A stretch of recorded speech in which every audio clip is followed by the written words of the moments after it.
naubod ng tapang na tumindig sa panawagan ng ating panahon na tayo'y muling magtipon-tipon dito upang tayo'y maglagay ng panibagong marka sa kasaysayan ng ating bayan. Ipinapanawagan natin sa buong mamamayan na nandirito sa EDSA Shrine. Tumayo po tayo at awitin natin ang pagmamahal, ang awiting nagpapakita at nagbibigay ng pagmamahal sa ating bansang pinakamamahal, ang bansang Pilipinas, kung bakit nandito tayo. Sige na, tayo na.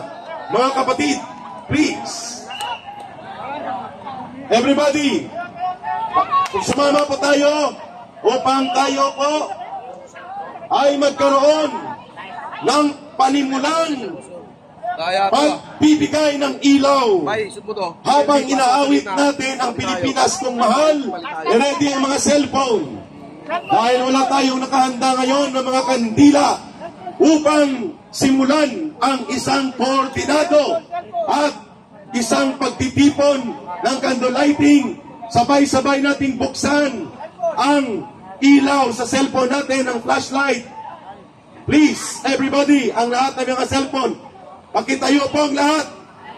Everybody, dyan sa likod, tumayo po tayong lahat, mga kapatid, mga kababayan, upang simulan natin ang pagpapakita na sa gitna ng kadiliman ng nabubulok na lipunan sa pamumuno ni Marcos, ibabangon ng liwanag ng taong bayang nagkakaisa ang ating bansang inilulukmok ng isang bulok at walang direksyon at abusado pa at kurakot na uri ng pamamahala sa kasalukuyan.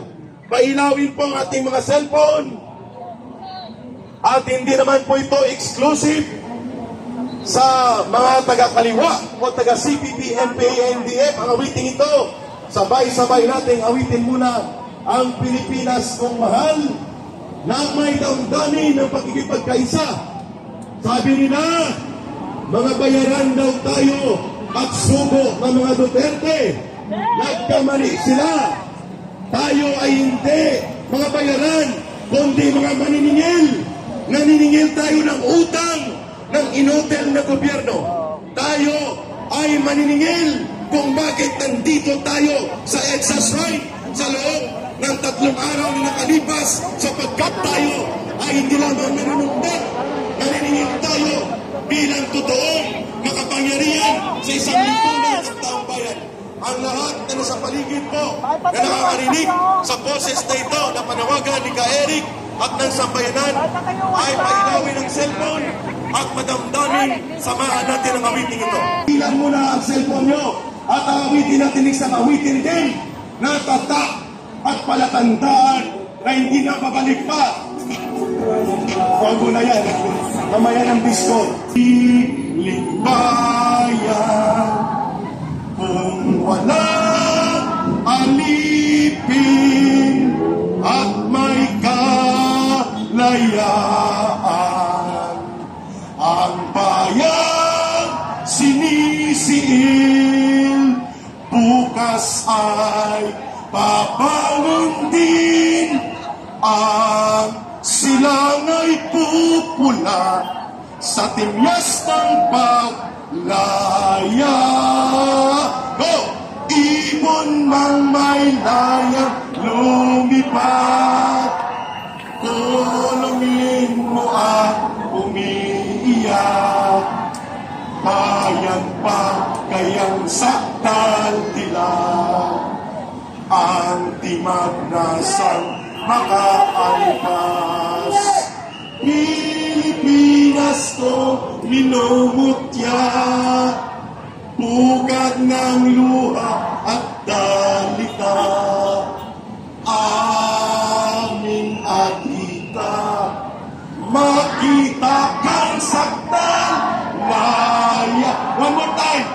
Ibon mang may layang lumipat, kulungin mo at umiiyak.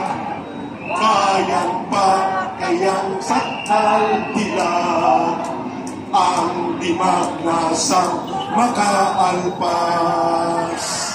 Pilipinas ko minumutya, bugat ng luha at dalita.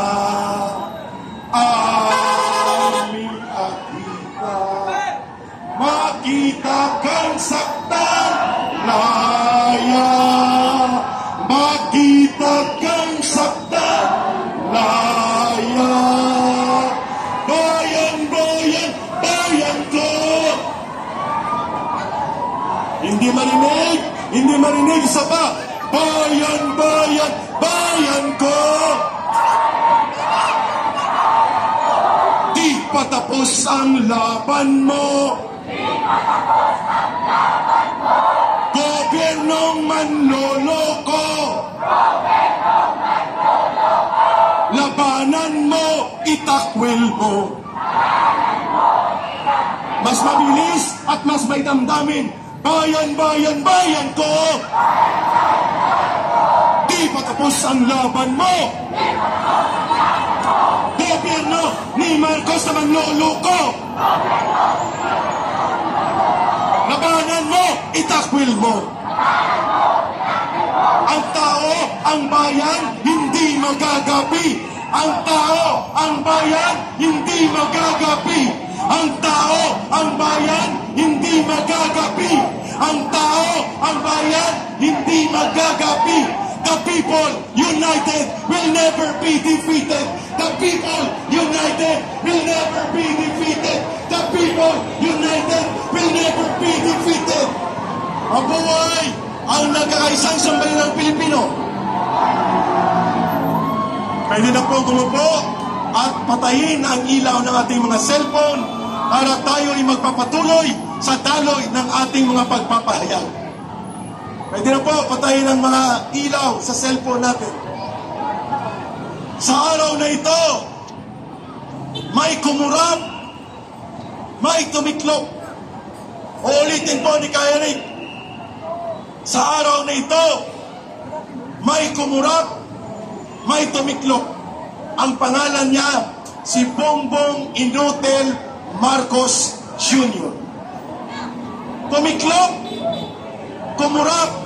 Bakit?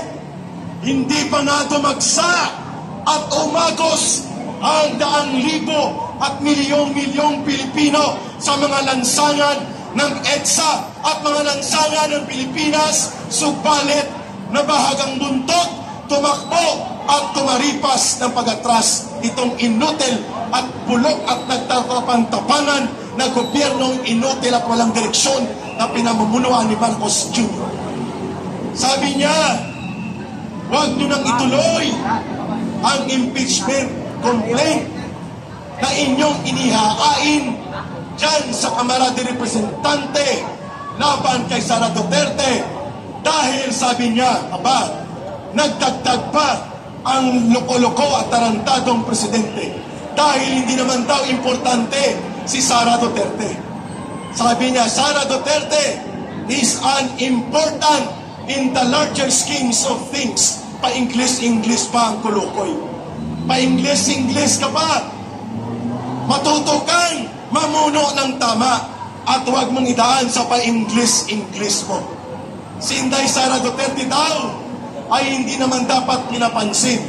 Hindi pinapansin, bakit yung tinanggalan ng mga security forces mula sa Armed Forces of the Philippines kung hindi naman pala dapat pansinin si Sara Duterte? Tama.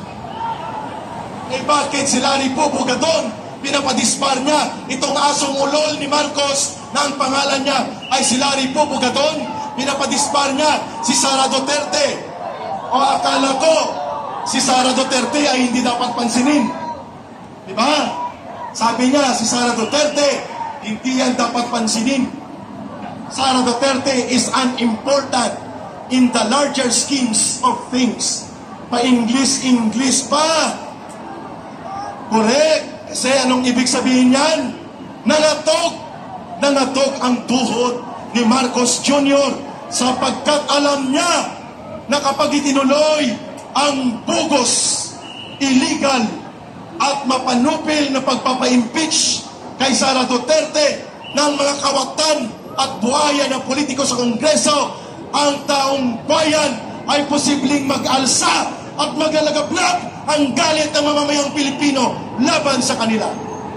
At ang sabi natin, marami ang nagdodonate ng tubig dito.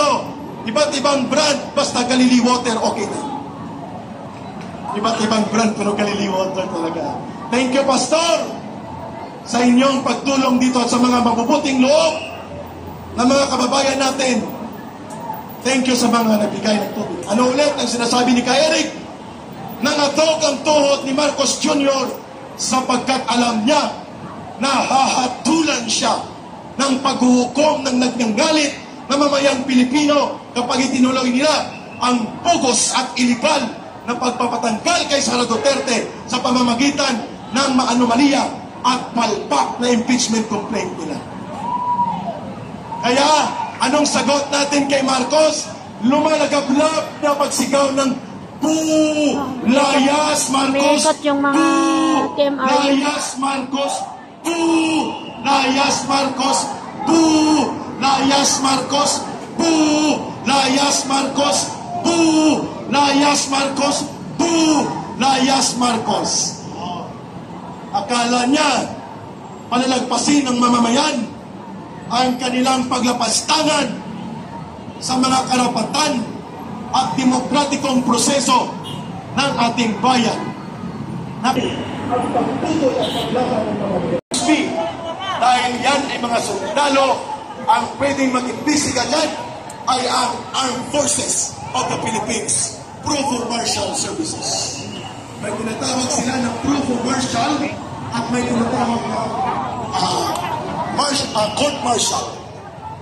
Bakit sa pulis? Hindi ba dapat imbisigahan muna ni General Marbil ang kulukoy na kernel na pulis na gustong iambalos ang pintuan ng ambulansya sa pagmumukha ni Inday Sara Duterte? O bakit inuna pa ang mga sundalong nagpoprotekta at nangangalaga sa Vice Presidente? Akala ko unimportant si Sara Duterte, Mr. Marcos.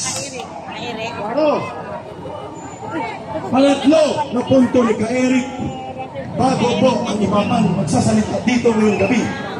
By the way, kanina ng alas 6:30, tumagsa at tumami na ang mga mamamayan. Mahigit na po tayo 5,000 sa EDSA Shrine. Palakpakan natin yan, mga kababayan. Palakpakan natin, mga kapatid. Tumadagsa at tumadagundog ang boses ng mga mamamayan. Ano ulit, brother? Come here. Dali. Sa gilid ni Ka Eric, tanggalin ang mask. Ano ang saloobin ng mga taong bayan sa kanilang panawagang palayasin na ang bugok at bulok na gobyerno ni Marcos Jr. Ang sigaw ng taong bayan ay Marcos resign! Marcos resign! Marcos resign! Duterte! Duterte! Duterte! Duterte! Duterte! Duterte! Duterte! Maraming salamat, brother. Sabi nila, tayo daw ay mga kultong alagad ni Rodrigo Duterte at ni Sara Duterte. Hindi! Tayo ay mga tagapagtanggol ng mabuting pamamahala kung saan ang brand of leadership ni Rodrigo Duterte ang siyang isang naging simbolo ng tinatawag na good governance. Walang makakadibati dyan kung bakit tayo nagkakaisa sa EDSA Shrine sapagkat pinaniwala, tinapakan at sinalaula, tinarantado ni Marcos ang good governance legacy ni Pangulong Rodrigo Duterte. Kaya ang taong bayan ay tumututol at naninindigan laban sa kanya. Mas higit na mas malakas at mas madami ang puwersa natin bukas sa bispiras ng Bonifacio Day. Bukas ay Biyernes. Mga kababayan, mag-half day na po kayo. Huwag na po kayong pumasok sa hapon, magdala ng tubig at ng pingpo at tuwalya.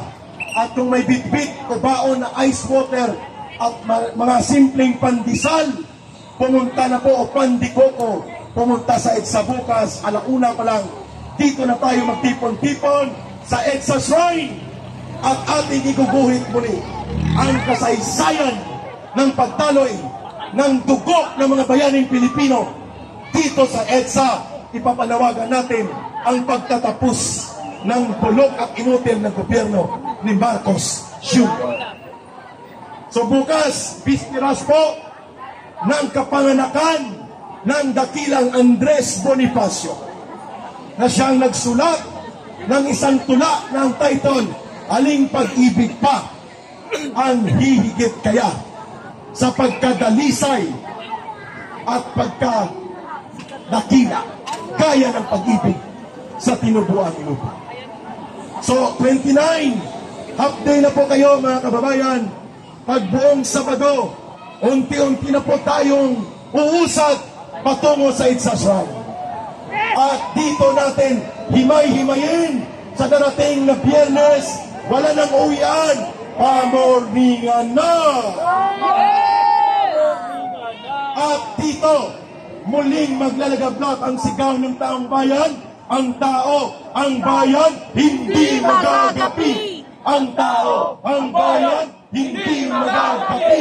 Ang tao, ang bayan, hindi magagapi! The people united will never be defeated! The people united will never be defeated! Sama-sama tayong titindig, sama-sama tayo sa boses ng kasaysayan sa November 29 at November 30. Yes! Biyernes ng hapon hanggang pamorningan dito sa EDSA Shrine. Maraming salamat mga kasambayanang Pilipino. Mabuhay ang bansang Pilipinas. Mahalin natin ang bansang Pilipinas sapagkat walang ibang magmamahal nito kundi tayo rin mga Pilipino. At yan ay hindi kayang gawin ni Marcos, ang mahalin ng totoo ang bansang Pilipinas. Maraming salamat. Mabuhay po kayo, mga mayang Pilipino.